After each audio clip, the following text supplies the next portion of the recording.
பெந்தேகோஸ்தே நாள். உன்னத பலன் தரும் கிறிஸ்து. நீங்களோ உன்னதத்திலிருந்து வரும் பலனால் தரிப்பிக்கப்படும் வரைக்கும் எருசலேம் நகரத்தில் இருங்கள். லூக்கா 24:49.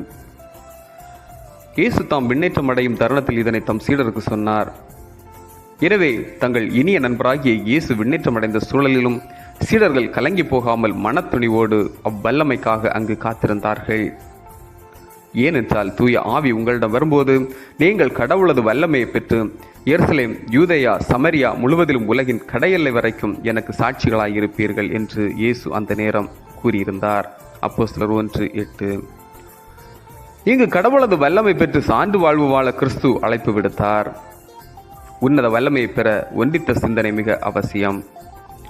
எனவேதான் இயேசு பிரிந்து செல்லும் சூழலில் இருந்த தம் சீடர்களுக்கு உன்னத வல்லமையால் ஆட்கொள்ளப்படும் வரை அங்கேயே தங்கும்படி சொல்கின்றார்.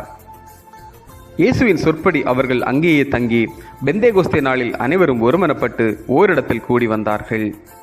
பிரிவினையின் சிந்தனையை வேறறுத்து ஒருமித்த சிந்தனையை ஏற்படுத்தி உன்னத வல்லமையினால் ஆட்கொள்ளப்பட்டார்கள். 2 கொரிந்தியர் 13:14 தூய பவுலடியாரால் கூறப்பட்டுள்ள தூய ஆவியாரின் கூட்டுறவு என்பது இதுவே ஆகும்.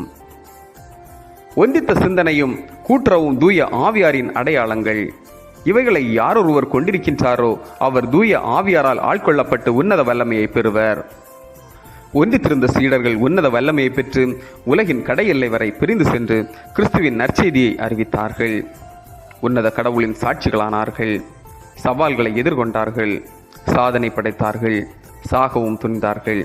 நாமும் கடவுளின் உன்னத வல்லமையை பெற்று கிறிஸ்துவின் நற்கந்தங்களாய் உலகில் நறுமணம் வீசுவோம்.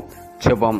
எங்கள் பலனான ஆண்டவரே, பலன் பெற்று உமக்கு சான்றுகளாக அருள்தாரும். ஆமேன். இந்த நாள் உங்களுக்கு இனிய நாளாக மலரட்டும்.